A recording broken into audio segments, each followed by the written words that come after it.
Great.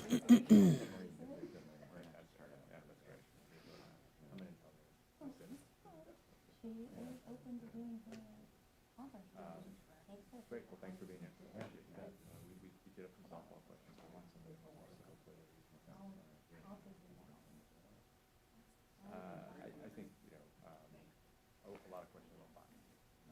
Like, can we get tools into the hands of others, even if it's not a perfect solution, at least build familiarity. I think it's not.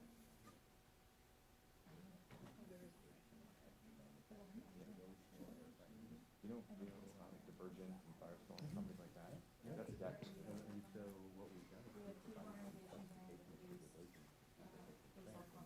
They may not be able to come back to the hardware, but they can certainly do with airplanes and all the other types of things. And then kind of have a catalog of some of the For the unmanned humans, so probably to spend CPAs on. So it's been last 4 cycles, it's been VAs off.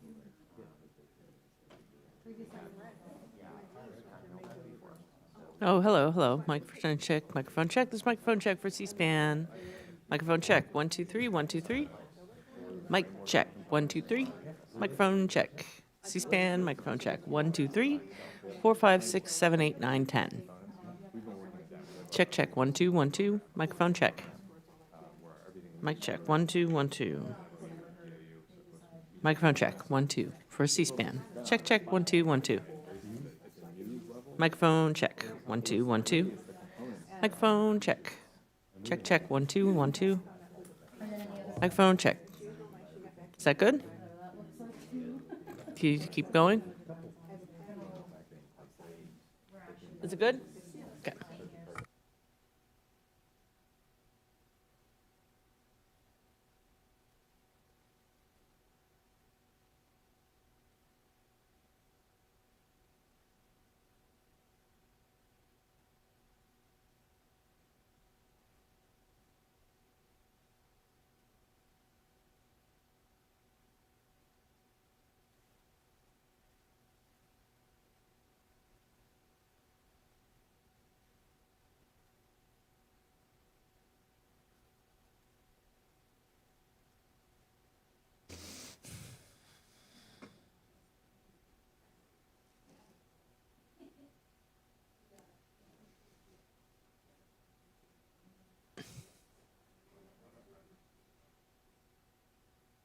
Check, check. 1, 2, 3. 1, 2, 3. Microphone check. C-SPAN. Microphone check. 1, 2, 3. 1, 2, 3. Microphone check. Excellent.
right, well, we are at 8:59, and I will sound the gavel promptly at 9 a.m.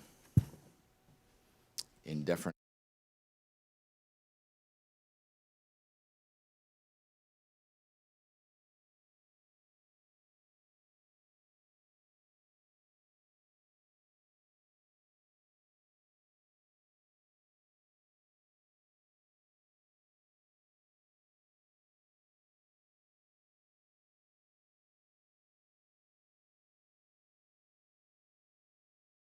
Tactical Air and Land Forces of the House Armed Services Committee is hereby called to order. We'll begin our efforts by opening remarks from the chair and the ranking member. In the interest of time, in the interest of getting to the testimony from our witnesses and questions, I'm going to dispense with my opening remarks, have them entered into the record. And with that, I yield to Mr. Courtney. Great, thank you, Mr. Chairman. And I'm going to do likewise. But again, just for the record, just want to note that I'm just sort of pinch hitting here today for Congressman Norcross, who's on the mend. Yes. From his setback. He is watching. He texted me this morning to say that he's following this on streaming TV, and has read all the materials, and this is I think on day one going to be ready to go in terms of picking up where he left off. And again, I want to just thank the witnesses for being here, and with that, I'll yield back. Very good. Well, thanks, Joe. And Don, if you're watching, we'll hope you get better soon, and we promise that we will carry on in your stead. So with that, let's go ahead and begin with Director Beck and his testimony. Director Beck, all yours. Thank you, sir. Chairman Whitman, Ranking Member Courtney, and we send our best wishes for a speedy recovery to Ranking Member Norcross. Members of the subcommittee, thank you for the opportunity to speak to the committee today and for all Congress has done to put DIU in a position to help make a difference. At DIU, we're focused on working with our teammates across the department to deliver the very best commercially derived technology with the focus, speed, and scale needed to deter major conflict or win if forced to fight.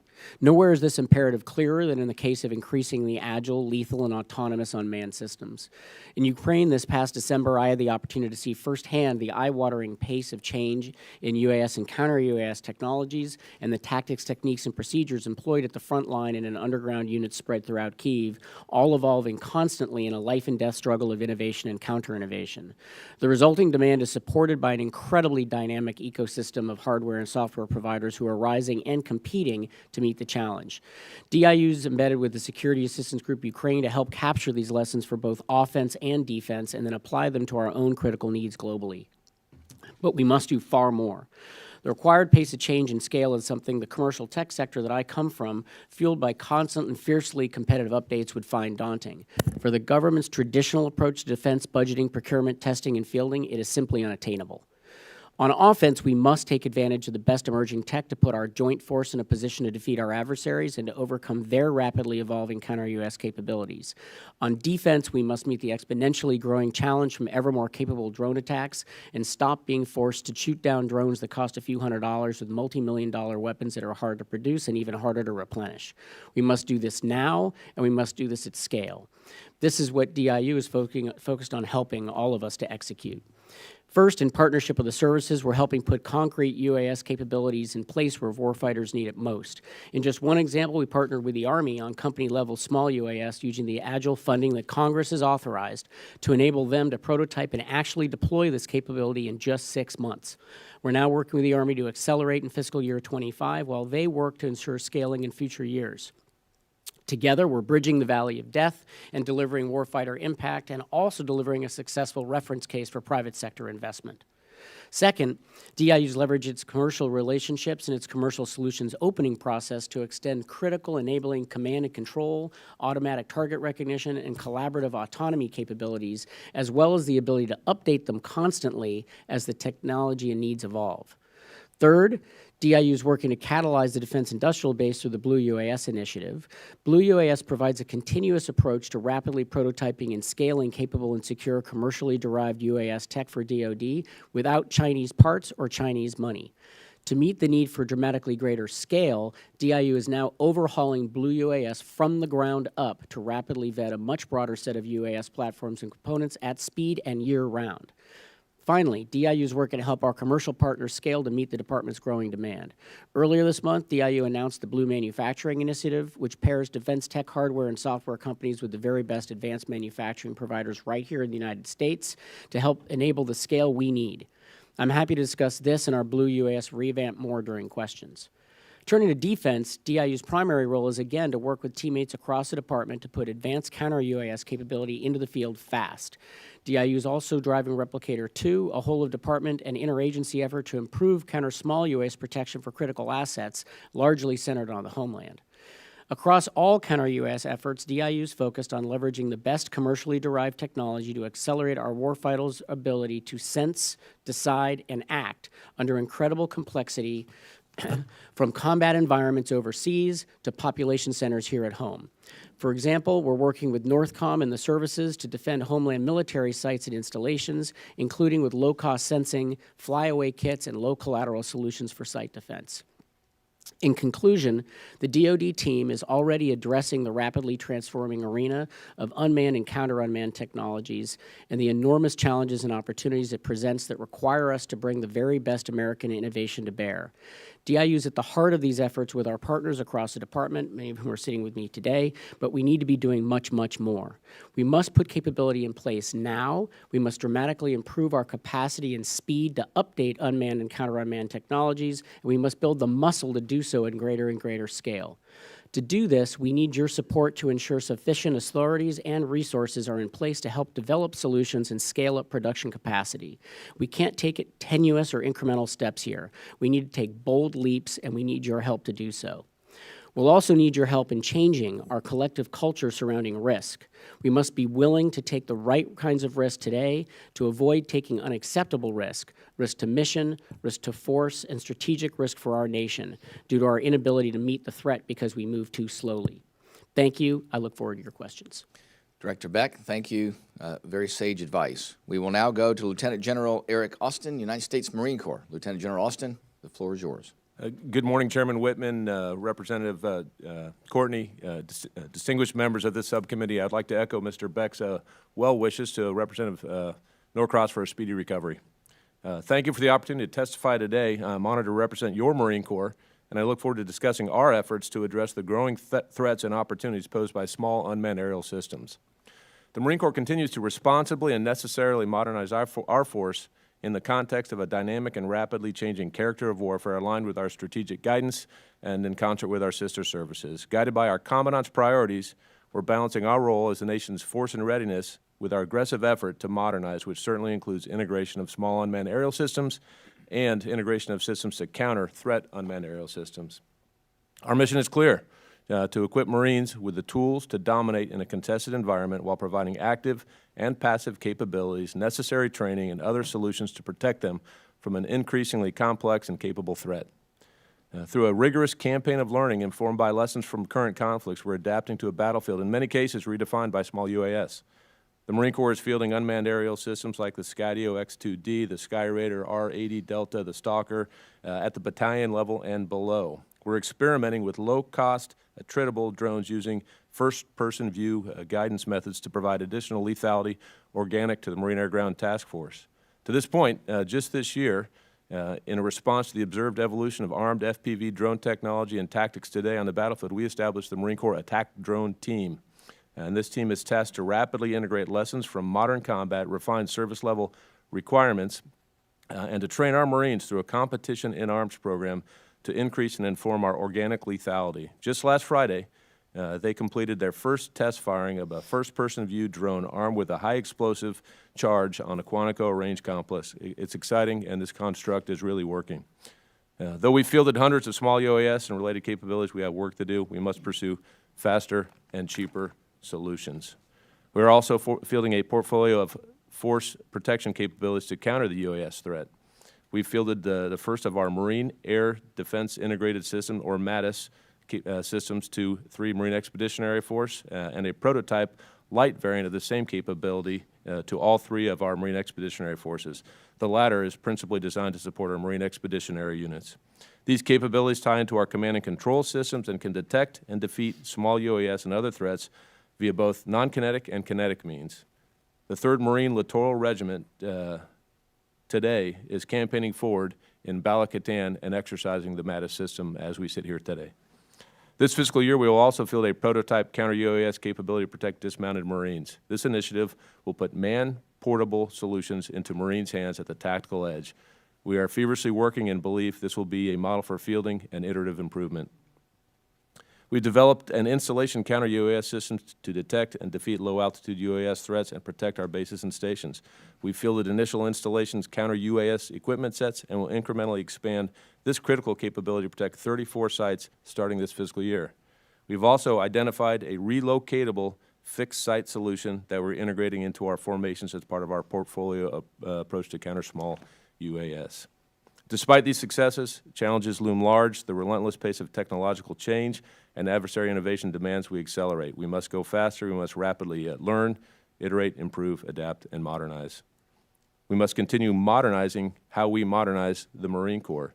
And to that end, beyond strictly material solutions, we've established a mechanism to increase the velocity of our acquisition processes for key capabilities, the Marine Corps Fusion Center, which is located in Quantico, Virginia. It's designed to drive necessary and healthy cross-functional approach that combines experts from our science and technology, requirements, and acquisition teams to collapse the timeline from concept to fielded capability, combined with the ability to work at a high security construct. In conclusion, ladies and gentlemen, this is a team sport, and we all must move faster. To this end, we're collaborating closely with the Defense Innovation Unit, the Joint Counter Small UAS Aircraft Systems Office, and our other sister services, certainly to include the Army. Your continued support and advocacy are valued and appreciated and central to our success. Thank you for this opportunity. I look forward to your questions. Lieutenant General Austin, thank you so much. We appreciate it. Now we will go to Lieutenant General Robert Collins, United States Army. Chairman Whitman, Congressman Courtney, and I'd also give a shout out to our ranking member. Our thoughts and prayers are with you for a rapid recovery, and to members of the HASC subcommittee, thank you for the opportunity to come out and to discuss our unmanned aerial system and counter small UAS modernization efforts, and I would say also our collaboration across this team of experts that I'm joined here. I would say first and foremost, we fully acknowledge the threat and the proliferation of these systems, both abroad and at home. And we collectively as a team are acting with urgency. We are generating momentum, and we are aggressively pressing ahead. We have observed these activities, as mentioned, from Ukraine to the Middle East and also here in the homeland. We have lessons learned and taking those, making them applied as we learn about increasing speeds, altitudes, stealth, how they operate in contested environments, distance, all of those things that we need to take immediate action. And I would say in one particular instance here in the homeland, for example, at Picatinny, when we had that incident on the 12th of December, we were able to take immediate action, and within about a 48-hour period, we were able to put kit on the ground to be able to put that in place to take action and protect that critical infrastructure.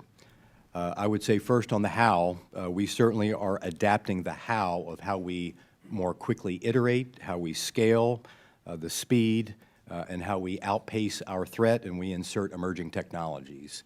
A couple areas that we're looking at is changing our buying models.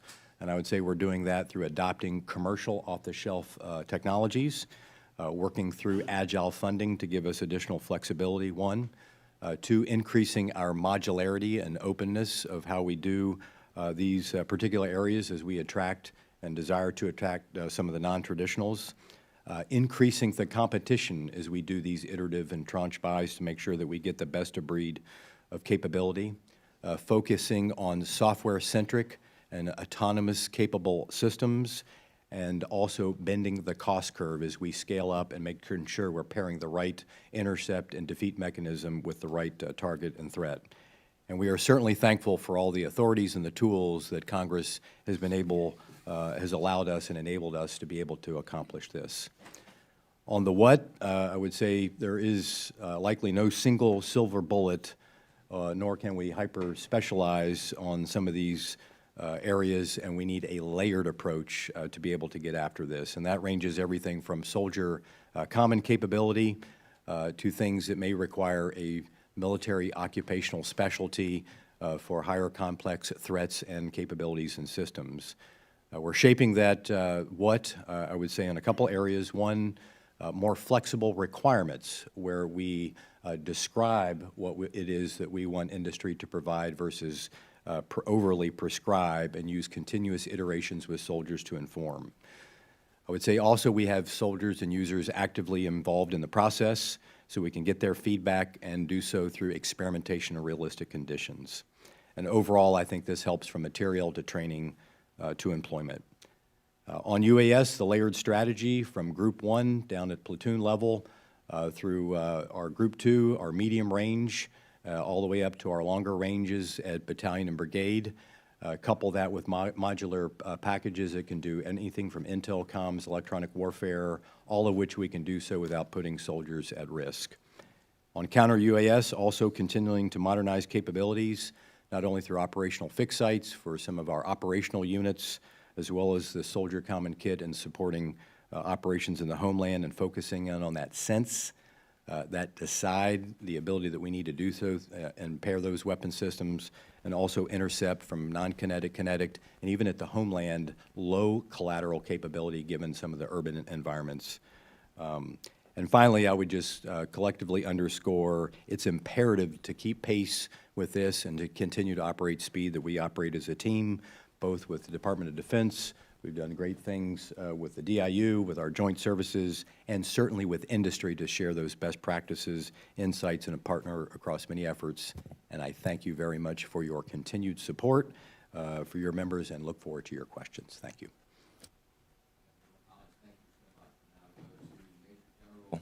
Sorry, Major General David Stewart. There we go.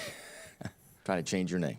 Chairman Whitman, Congressman Courtney, distinguished members of the subcommittee, and of course, best wishes to Ranking Member Norcross. Thank you for inviting me here today to discuss counter small UAS, gaps, requirements, and projected capabilities. I serve as the director of the Joint Counter UAS Office, or JCO, the DoD's executive agent for countering groups 1, 2, and 3 UAS. The small UAS threat is present and constantly evolving. Conflicts in the Middle East and Ukraine demonstrate how advances in hardware, software, and tactics are making drones more autonomous, easily acquired, and deadlier. Compared to the IEDs that killed and injured thousands of American service members, UAS are more dangerous because they actively surveil, target, and deliver lethal effects from the air. Importantly, this threat is not just in operational environments abroad. Small UAS are becoming more prevalent here in the homeland. The JCO leads and synchronizes joint requirements, technologies, training, and doctrine to minimize duplication and redundancy. We are the connective tissue of the DoD, working daily across the department and interagency with industry, allies, and partners on all things counter small UAS. The JCO assesses urgent capability gaps and accelerates materiel development to our warfighters and enhance their lethality, funding an enhanced common operating picture, investing in continued development of a cost-efficient counter small UAS effector, and transitioning multiple systems to the services. The JCO has also funded operational assessments to multiple combatant commands to get kit in warfighters' hands and simultaneously inform future service rapid acquisition decisions. We continue to invest in future technologies like low collateral effectors, high-powered microwave, and directed energy. To further inform service acquisition decisions and accelerate future system development, the JCO hosts instrumented demonstrations where our industry partners showcase capabilities and we invest in promising service-led RDT&E efforts. Beyond materiel, the JCO executes rapid response teams to combatant commands, providing expertise on system emplacement and operations.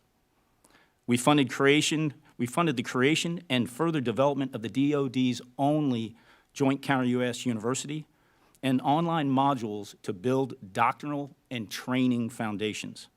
We also contributed to the DoD's Counter-UXS strategy and assist with policy development. Lastly, there is no silver bullet. The breadth of this threat requires a layered systems of systems approach. With your continued support, we aim to move faster for our warfighters and government-wide stakeholders to outpace this threat at home and abroad. Thank you. Thank you, Major General Stewart. I appreciate the testimony of our witnesses, and we will now proceed to questions. Let me start by asking the entire panel this question. Where we see ourselves today is in the middle of a significant threat by unmanned aerial systems, small and otherwise. Most of what we've seen is small. We've seen incursions at places like Joint Base Langley-Eustis, at Picatinny Arsenal. Those things should concern us deeply. As I have gone and gotten the briefs on these threats, it's very clear to me that this is more than just a hobbyist that mistakenly flew a drone over a U.S. military facility. This is purposeful. It's meant to not just gain information, which much of it can be gained by other sources, but it's meant to probe. It's meant to determine what is the reaction of the United States, what capabilities do they have, and how will they act, and then how can our adversaries counter that if they did choose to do something. To me, that's very, very problematic. Major General Stewart, I want to ask you, if there was a major incursion tonight at a United States military base, what would the response be? You talk about having kit. Is there kit at these bases? Is there a kit that's in a mobile unit that can go? What would we do? How would we respond? How would we do things in a way, too, that not only eliminates the threat, but I think as importantly, gives us the opportunity to gain intelligence on the source of that threat, the capability of that threat. You know, it's one thing to completely kinetically destroy something, but it's another thing to be able to take it out, to take the threat away, but also to recover enough information to where we can take another step forward in our countermeasures. So how do we do that, and how do we take lessons learned at Langley, especially where, in my mind, there was a complete breakdown in decision making. I felt bad for the base commander there who said, hey, I want to be able to act. This platform was there for over 45 days, repeatedly. There were, unfortunately, responses we had to make in relation to that. As his base commander asked people above him, they said, oh, don't worry about it. You have the authorities. If you think it's an imminent threat, then you can use them. And he said, that's not the question I'm asking. I'm asking, if I use that authority, will you back me? Nobody above him would say that. They'd say, oh, you have the authorities, you can do it. So here you have an 06 at a base that's 18 months away from retirement and is trying to make sure he's doing the right thing, but is not quite confident that the folks above him have his back. And then when we asked the folks from the Pentagon to come in and give us their assessment of that, we got a nice long assessment that was word salad. And then when I asked, well, what's the Pentagon's response going to be? Pentagon says, well, we're gonna impanel a work group. My head exploded. So I want to know, sans impaneling a work group, how are we going to address this? I understand the cross-jurisdictional issues. I think the authorities are clear in what the United States military has. I understand concerns by FAA, FCC, all of those different entities, but I would argue that the protection of our men and women in uniform and those facilities are job one, and that should be the priority. So Major General Stewart, I know I've given a lot of background there, but I want to get your perspective on where would we be today if the same thing happened today at Langley or Picatinny? What would our response be, and could we act immediately to counter that and to gather the necessary information to make sure we're learning about the nature of this threat? Each service and each installation will have different circumstances based mostly on the threat. And what we're finding with the threat is there are multiple ways to navigate, whether that's using radio frequency uplink, downlink, using waypoints through satellites, or loading optics in to use the terrain to fly. We're now even seeing tethered. So back to the point that there is no one silver bullet. There's no one single way to detect these different threats.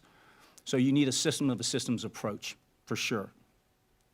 Each service will look at the individual installations and the requirements that are required for capability. But beyond materiel, you point out some very good observations that training is essential, regularly rehearsed battle drills, and just really understanding policy, which the JCO has produced videos to help installation commanders understand their authorities. And then lastly, I would just say, I believe and assess that the capability is there. We have a bit of a capacity problem across each one of the services at installations, but each service is prioritizing installations based on maybe critical infrastructure as well. And lastly, I know the Northcom commander is looking for flyaway kits.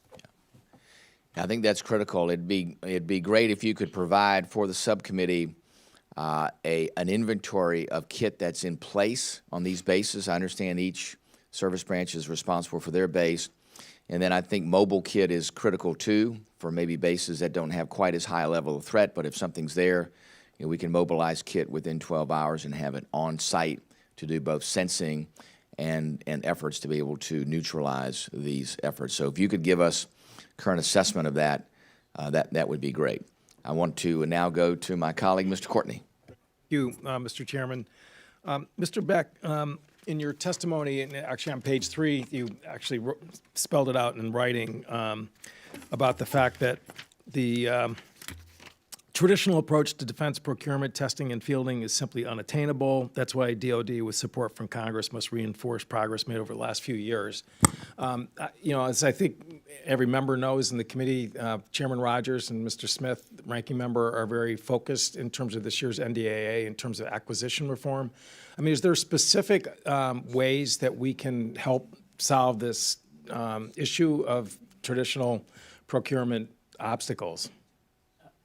So I would love to spend the next 40 minutes and the next day talking about that because the energy and passion that I've got and that we've all got about getting after that is so enormous. I guess maybe to kind of just hit a couple of points really quickly. First, I think you got to, if you look at the world and the way that we operate this whole kind of defense procurement universe, we have the most dynamic market economy in the world here in the United States, and the only place in our entire economy that operates kind of like an old-style Soviet 5-year plan is actually the way that we do kind of defense procurement and budgeting over time. And if you compare that to the commercial tech world that I come from, which is dominated by massive demand, but that you have confidence in, but uncertainty about where that demand's going to come from, and massive competition all the way up to the moment of sale, we live in a very different world in defense. So a couple of concrete things that I think we should do differently that learn from that world. The first one is a shift from a very complex requirements-based approach to a needs-based approach. So from a 300-page document that tells the tech sector, here's exactly what we want you to go build, even though we may not know because they're the experts, it's their tech. It's a statement of the problem that we need solved operationally, with the warfighter working together with the tech leaders to then come up with solutions to that problem. That's actually what we do at DIU, but we need to scale that across the department. And that'll help us go fast and also leverage tech to really solve the problem. Second, it's about changing the dynamic to move to flexible funding as we have at DIU, thanks to the Congress as of last year.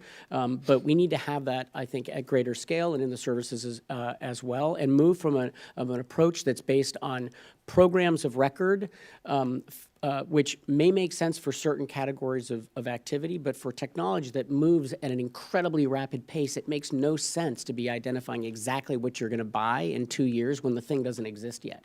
And so moving from programs of record to something that looks more like a portfolio of record, together with the right kind of transparency so that Congress can provide the oversight necessary to be able to move within that portfolio. Third, it's about having the talent and the porosity of talent for the department to be able to move in the right people in and out to be able to help with all of this. And we have massive numbers of people who'd actually like to help, but we make it very hard for them to do so.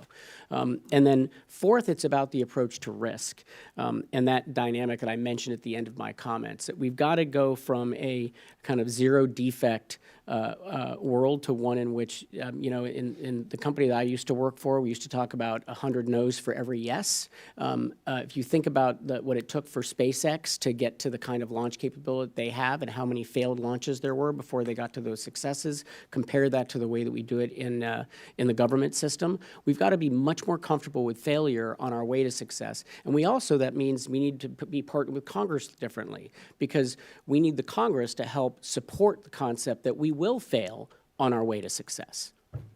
Great, that's very helpful, and honestly, it's really aligned a lot with some of the testimony we've heard from industry over the last few months or so. And we're going to get to a place pretty soon we start putting pen to paper in terms of NDA this year, and certainly if you or your staff follow up, with our committee staff. I mean, I think there's a window of opportunity here on all those issues about requirements, reform, funding, flexibility, workforce and risk. I mean, those are.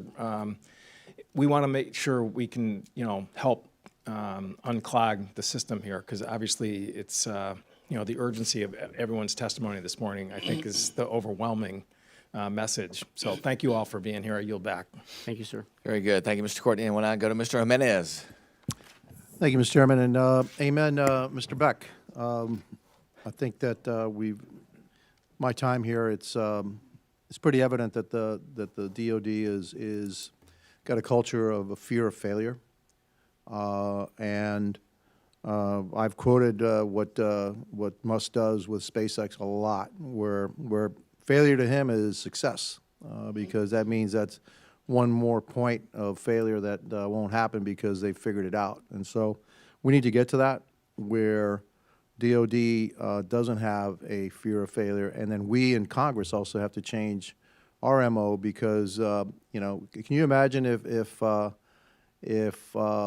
Starship were actually a NASA thing, and then the second one blew up or the first one blew up, the second one wouldn't have flown for 5 years, okay? And yet he just continues to fly. So we need to get to that, all right? And failure is just part of the process, and to get us there. I'm gonna pivot a little bit. In 2017, I went to, at the time I was the mayor of Miami-Dade County, and I went to Israel because I had a fear, and I still have that fear, that our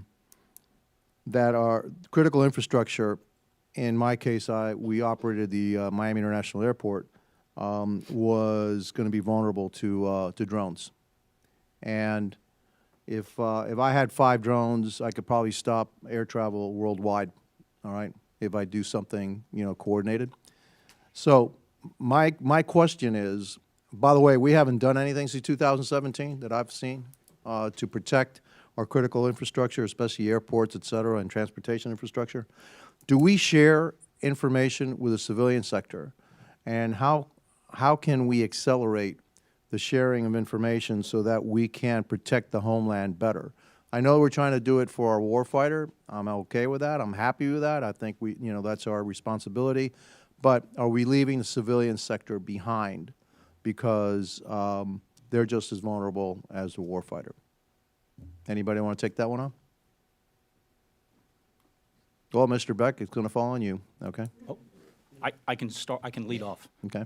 Congressman, I believe initiatives like Replicator 2 and what's happening on the southern border will help DoD and the interagency advance our learning and coordination to identify problems here in the homeland, which is really helpful. Also, I think NORTHCOM being designated the synchronizer will help here at the homeland as well. From a JCO perspective, we have demonstrations that we do with our partners in industry.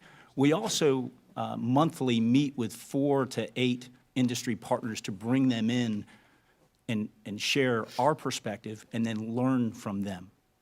When you're talking industry, you're talking about the people that are making the stuff that shoots these things down, or are you talking to like the airport authorities and transportation authorities and said how to harden their their infrastructure against, these attacks. Mark my words, okay? Absolutely. And I would say. This is not a question of if it's going to happen. Right. Because Murphy says if it can, it will, okay? And so. I would say both. Are we working with, our civilian partners that have critical infrastructure to bring some kind of capability to defend against these unmanned aerial systems? Yes. One example of that is we perform tabletop exercises where we bring in 30 interagency partners from all over the government, state and local, to address policy and legal issues. And then we bring up issues, both CONUS and then looking at what's been learned in Ukraine and in the Middle East. So we do bring that body together to share ideas and come up with common solutions. If I could augment too as well, General Collins from the Army, I would say yes, we have in one particular example, as we learned activities at Picatinny, the ability to do that cross collaboration with state, local, and federal authorities. And this was everything from how we sensed in particular environments when you have a lot of collateral and you had to deconflict that, to I'd also say in the intercept to make sure that we look at things like the ability to have like net capture or tangled drones to be able to bring them down without having significant challenges in spectrum deconfliction. I would say those are other areas. And as we go through all of those battle drills, as was discussed, how you have that cross communication and clear lines of authority are absolutely the things that we're starting to get after, not just on the M side of material, how we do that, all the coordination that goes to effect in that infrastructure with other agencies. Thank you, Mr. Chairman. Thank you, Mr. Menez. We'll now go to Mr. Carbajal. Sir, can I add one quick thing to that? Sure, Or I don't know. Yeah. I'm not good at this, but. Yeah. Okay. So I would just add one, or maybe two quick points. The first one is that one of the areas that we are spending an enormous amount of time on is particularly around the technologies and sensing to be able to have a much broader reach of sense, including in some of the unique ways that we can do that, not just leveraging kind of acoustic radar, 5G, LTE, but also the data that exists out there in highly populated areas, leveraging all of that to do a better job of sensing, and then leveraging AI to be able to pull all that together and do rapid decision-making based on it. So that's one thing. Second thing is, the General mentioned Replicator 2 initiative. We've actually had the FAA directly involved as part of that initiative as we've been going through it, and we will be launching just next week a low collateral defeat DIU-CSO focused on those low collateral technologies for defeating drones, particularly in highly populated areas, and the FAA is part of that effort. Thank you. Mr. Carbajal. Thank you, Mr. Chairman. Thank you to all the witnesses being here today. Being a Marine, I always get excited when we have Marines on the panel. So I have been glad to see different parts of DOD lean into commercially available technology like DIU with the Blue List. Obviously, we need to push the cutting edge and rapidly prototype to innovate and to adapt to get the warfighter what they need. Mr. Beck, can you walk me through the rationale behind the Blue UAS refresh that took place in 2024? And are you worried that removing companies from the Blue List will erode trust with the industrial base? Yeah, so I'm really glad that you brought this up because so first I'll answer your specific question about what we did in 2024, but then maybe walk quickly through the evolution of Blue. And I mentioned in my prepared remarks that we are right now doing a complete revamp of Blue to get after exactly the challenge that I think you just alluded to. So the first is in 2024, we did a major refresh of the list in order to reflect the huge change that's come in the technologies themselves. And that was fundamentally about changing the quality, everything from electronic warfare resiliency to lethality, as well as cost because we need these things to be less expensive, frankly, than they were. And so that's what that was all about. Now, as a reminder, the blue list primarily is, from its inception, was about ensuring that, that providers of unmanned systems were vetted to be compliant with the law in terms of Chinese parts and Chinese capital. And one of the things that sort of has happened over time is, frankly, the scale of the industry and the pace of the industry has outgrown the processes and the way that we work through it. So, for example, when we started Blue in 2019, there were a couple dozen companies to be thinking about vetting. By the time we actually did the first list, there were over 100 that try to get on the list, of which there were a couple of dozens that can actually meet those hard criteria of established in the law. Now there are hundreds, maybe even thousands, that could meet that list, and we are still using that same sippy straw effectively in order to vet them all in a very white glove way, one at a time, to issue an ATO. And so we're changing that now so that the compliance piece that says, does this company meet the standard that's been established in the law, and therefore are they legal to buy? We are making that, working very closely with industry, who we've been spending a lot of time on how do we revamp this. We're making that a truly compliance-based list that anybody who meets those criteria can get on, and that's done constantly on an ongoing basis, so that you meet the criteria, you can be on the list. And then we're taking those that actually reach that higher standard and that include those quality requirements, and they're really the best of the best in terms of including, for example, one that just came on the list during this last revamp. That's the first U.S. company using only U.S. parts that's getting to Ukraine levels of both cost, with just a couple $1,000s and dropping, and thousands of units a month and rising. Taking that, and for that group, which we're going to call Blue Select, effectively giving them that white glove treatment, helping them to scale across the department. So it'll be kind of a two-tiered system. And that's really important to avoid the kind of challenges that I think you alluded to, and that we've heard very much from our partners in the tech sector. The third thing I'll say on this is that those first two pieces that I talked about are important, but the biggest thing that we've got to do to really make our unmanned systems capability grow in the way that we need to is put the scale behind this, the scale of demand signal that will allow the flywheel to really go. And so that's about establishing, if I go back to my earlier comments, effectively a portfolio of record in the unmanned systems space, funding it at the right scale, and then giving the services as well as the rest of us a chance to go and help go after that. That was actually a good filibuster in answering my question. I have limited time now, but thank you. That was very thorough. I'm going to submit these questions in hope that I can get an answer.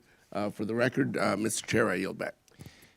Thank you, Mr. Carbajal. We appreciate that, and we'll make sure that your questions get submitted and answered. We'll now go to Mr. McGuire. Thank you, Mr. Chairman. Thank you to our witnesses for being here today. You know, I echo the chairman's frustrations with the flyovers at Langley Air Force Base and other installations. I know today is more about equipment, but I want to talk to you guys about an advisory real quick. So in 2020, there was an advisory, and it was put out by the Department of Justice, the Department of Transportation, FCC, and the Department of Homeland Security. And the title of that advisory says, the advisory on the application of federal laws to the acquisition and use of technology to detect and mitigate unmanned aircraft systems. I believe the reason our commanders hesitate is because they're treating a remote control airplane or a drone as if it was a passenger airliner. And so I'd like to, with unanimous consent, I'd like to enter this advisory into the record. Without objection. And so our team is looking at legislation to possibly amend 18 U.S.C. 32 code and basically changing the language from aircraft to manned aircraft. And I think that will get rid of the stigma that comes with that advisory that came out in 2020. So again, we've entered that in the record. But let's go back to equipment.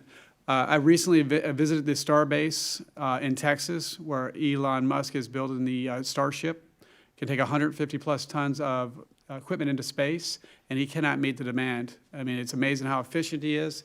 He puts engineers on the floor, not up in some air-conditioned office. So if you're working on a rocket and you see a weakness, you can go straight to an engineer and fix it on the assembly line.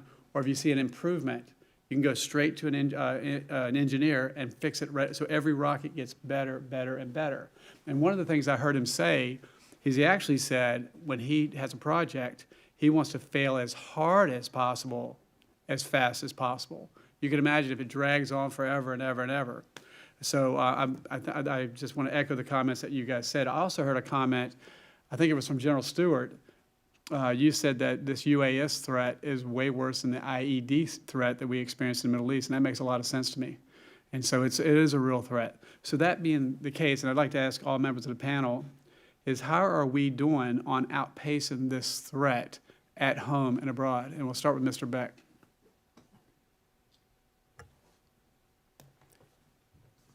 I think we've got a long way to go. So we're making enormous progress. We are accelerating against that challenge. You could hear that up and down here. And I also think we've got a long way to go to get to the level of meeting the threat and also the level of pace of change that's necessary in the way that technology moves across sense, decide, and act to be able to meet the challenge at the scale that we see it. Since we have limited time, let's just go real quickly. Lieutenant General Austin. Sir, thank you for the question. I would tell you from a Marine Corps perspective, we're happy but not satisfied. We're making progress. We're fielding equipment that has the agility and the built-in open architecture to adapt and improve from a software and a hardware perspective. But we've got a ways to go to keep up with the threat and exceed the threat. General Collins. I would say from the Army, we're making progress, but we still have much to go on sense. As mentioned, we need to get the better ability to deconflict. There's a lot of, things that are out there that we need to discriminate these targets, understand what it is. On the decide piece, use AI with data to be able to identify and pair those with weapons. And then on the intercept, not only on kinetic, but on non-kinetic and low collateral so that we can lower the cost curve and be able to get after some of the threats that are swarms and things that go into an autonomous mode. I think about the Patriot missile systems and things like that. Yep. Small dollars taking out big dollars. Right. And General Stewart. I assess we've had some great success in the Middle East, leveraging against Group 3 one-way attacks using Coyote, APKWS, and then SM2, 3, and 6. So that was the most important and dangerous threat, the Group 3 one-way attack. Now we're seeing both home and abroad the Groups 1 and 2 smaller for swarm and mass attack. And Mr. Beck, you mentioned that you visited Ukraine and you went to the tunnels where I guess they're producing these drones at a very low cost. How would you, if you could in this environment, how would you compare our capabilities to do the same or better to scale compared to Ukraine? Well, I mean, I think that we need to be able to scale at a whole other level of scale. But maybe I'd make two comments. First one is that what I saw there was very impressive because you've got literally in basements and 3D printers, developers, together with warfighters, coming up with an incredibly iterative process to move. Our system is not built to do that, which is why we right now buy 4,000 or 5,000 drones a year in our system, and there are 4,000 a day being produced over there. So we're on a different scale. One thing I would that we're doing to try to get after this or help to is to link the incredible capability that we have for hardware and software in some of these emerging companies who just don't have the scalability yet with the incredible capability in advanced manufacturing that we're now seeing in the United States, everything from digital engineering all the way through the 3D printing, putting those two groups together and giving them an opportunity to effectively find each other so both can scale, which is strategic for us. That's the Blue Manufacturing Initiative that I mentioned. Thank you. Yield back. Thank you, Mr. McGuire. Now go to Mr. Bell. Thank you to the chair and ranking member. Thank you all for being here. During our hearing with Northcom, I asked General Guillot about the importance of instituting strong policies to counter UAS and to protect our military and intelligence installations. His recommendations included putting all DoD installations under Section 130I and expand the rules of engagement for drones.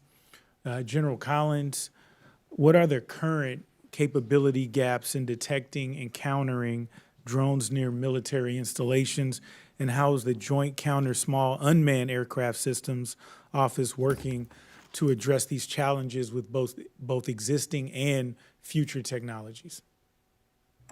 Thank you, Mr. Congressman. And I think that's a very good question. I think, first, as we start to look at what we're putting out on the installations in the homeland, our ability to sense and look through the clutter that is a unique thing as part of the urban environment is one area that we're specifically looking at. I would say, too, in the Decide area, there's a lot of data that we get in from a lot of different sources, and as Mr. Beck mentioned, as we couple that data and we use the artificial intelligence to be able to sift through that data in what is literally milliseconds to be able to respond. And then on the intercept, how do we have the ability to have that range and to go after whether it be swarm, whether it be individual, and do so and defeat that in a very low collateral manner. So that's probably one area. I would say, too, we've been partnering closely with the JCO team on particularly in the policy. I would say, first, in the coordination that needs to go into place.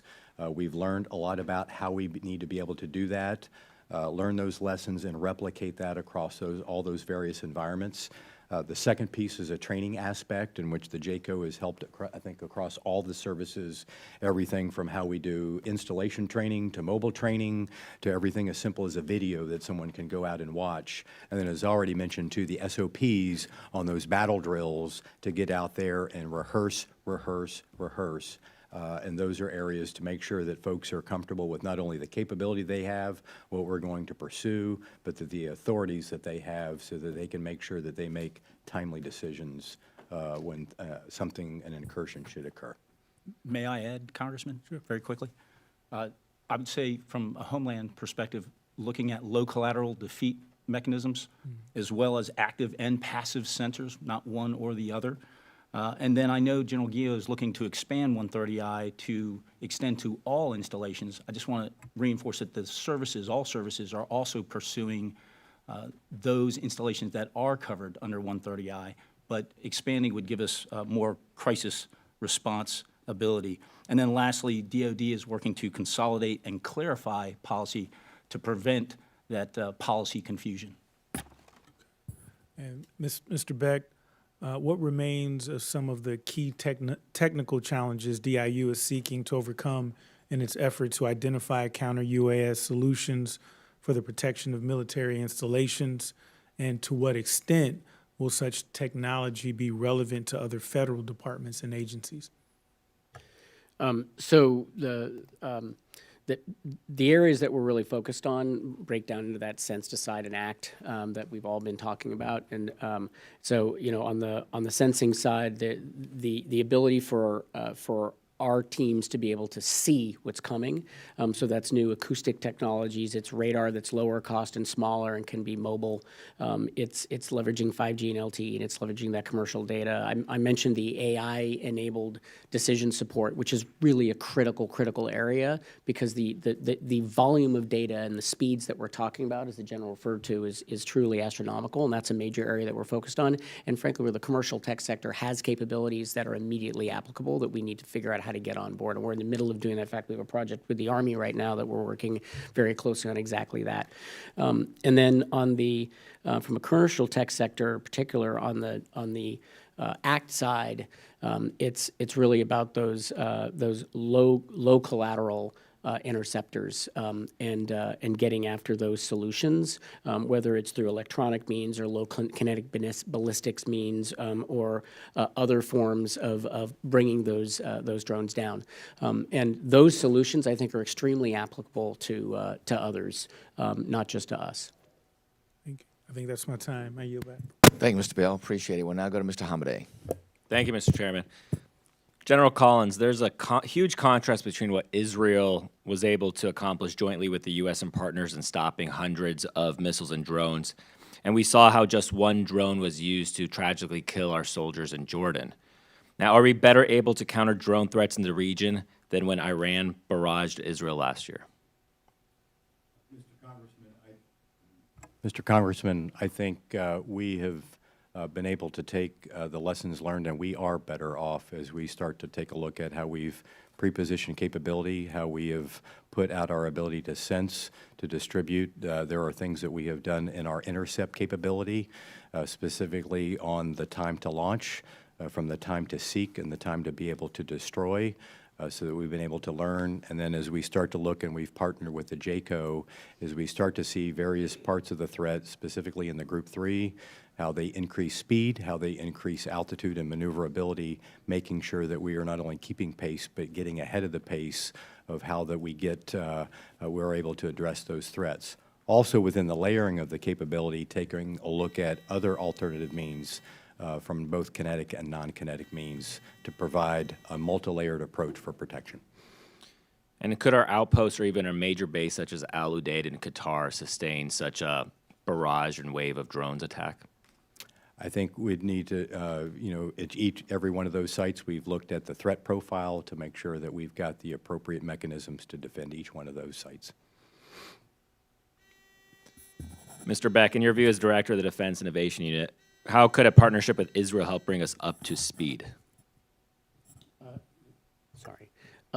So I think there are probably two forms of getting to kind of specific technologies. The first one is actively learning from the experience that the Israelis are having. They're putting obviously an enormous amount of effort into the challenge. They're seeing it every single day. And they have extremely adept technology in Israel, plus they're very adept at leveraging technology from the rest of the world. And so we actively learn from what they're doing in the DIU.